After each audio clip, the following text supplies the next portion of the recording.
అప్పుల ద్వారా సంపద సృష్టి అట. చంద్రబాబు నాయుడు గారు ఒక కొత్త సూత్రం కనిపెట్టిండు. అప్పులు చేసి అప్పుల ద్వారాగా సంపద సృష్టించుట. ఇది మొట్టమొదటిసారి వింటున్నాం. అప్పులు చేస్తే అప్పుల పాలవుతారు కానీ సంపద ఎక్కడి నుంచి వద్ది? కానీ అప్పులు చేసి నేను సంపద క్రియేట్ చేస్తా అంటాను. ఆ సంపద ఎట్లా క్రియేట్ చేస్తారు అనేది మరి ఒక అద్భుతమైన ఏమైనా ప్లాన్ చెప్తున్నా తెలియదు. కానీ 35 రోజుల్లో 12,000 కోట్లు అప్పు చేసిన చంద్రబాబు సర్కారు మంగళవారం 7.34% వడ్డీతో 3,000 కోట్లు అప్పు చేసిండట. సెక్యూరిటీల వేలం ద్వారా రుణాన్ని సమీకరించిన ఆర్బీఐ అప్పులు చేస్తాడు జగన్మోహన్ రెడ్డి రాష్ట్రాన్ని అప్పులు కుప్ప చేసిండు, ఇది ఒక మరో శ్రీలంక అయిద్దని చెప్పి పదే తెలుగుదేశం పార్టీకి సంబంధించిన నాయకులు ఈవెన్ చంద్రబాబు నాయుడు గారు కూడా మొత్తుకున్నారు. ఇప్పుడు అప్పులు చేస్తాననే అసెంబ్లీలో శ్వేతపత్రం ప్రవేశపెట్టారు.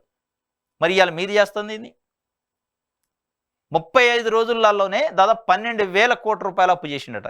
7% వడ్డీ, 7.5% వడ్డీకి కూడా 3,000 కోట్లు తెచ్చారట. మరి మీ సంగతి ఏంది అంటే మీరు చేస్తేనే అప్పు ఇంకోటి చేస్తే నిప్ప, మీరు చేస్తేనే సంసారం ఇంకోటి చేస్తే వ్యభిచారమా అనేది ఇలా 5 కోట్ల మంది ఆంధ్ర ప్రజల మదిలో మెదులుతున్న ప్రశ్న.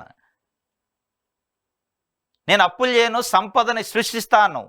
నువ్వు సంపద సృష్టించట్లా, అప్పుల్ని సృష్టిస్తున్నావు, అప్పులను పెంచుతున్నావు. 35 రోజుల్లో దాదాపు 12,000 కోట్లు అప్పు చేసినావు అంటే మరి 5 సంవత్సరాల్లో ఎంత అప్పు అయింది అనేది మనం ఊహించుకోవచ్చు. ఇగో దానికి తేదీలు కూడా ఇచ్చిండు. 25 జూన్ నాడు 2,000 కోట్లు తెచ్చిండట అప్పు. 25 జూన్ అంటే అప్పటికి 12 రోజులు అయింది కరెక్ట్గా ముఖ్యమంత్రి అయ్యి. 12 జూన్ నాడు ప్రమాణ స్వీకారం చేసిండు. 25 జూన్కి దాదాపు 13 రోజులకి ఒక 2,000 కోట్లు అప్పు తెచ్చిండు. తర్వాత 2 జూలై నాడు 5,000 కోట్లు అప్పు తెచ్చిండు. మళ్ళీ 16 జూలై నాడు మళ్ళీ 2,000 కోట్లు తెచ్చిండు. మళ్ళీ 30 జూలై నిన్న మళ్ళీ ఒక 3,000 కోట్లు అప్పు తెచ్చిండు. ఇది చంద్రబాబు నాయుడు గారి సంపద సృష్టి. అప్పుల రూపంలో సంపదను సృష్టిస్తానే ఒక ప్రజల్ని మెస్మరైజ్ చేసే ప్రయత్నం, మోసం చేసే ప్రయత్నం చేస్తానని సాక్షి పేపరు ఒక వార్తనైతే ఇచ్చింది.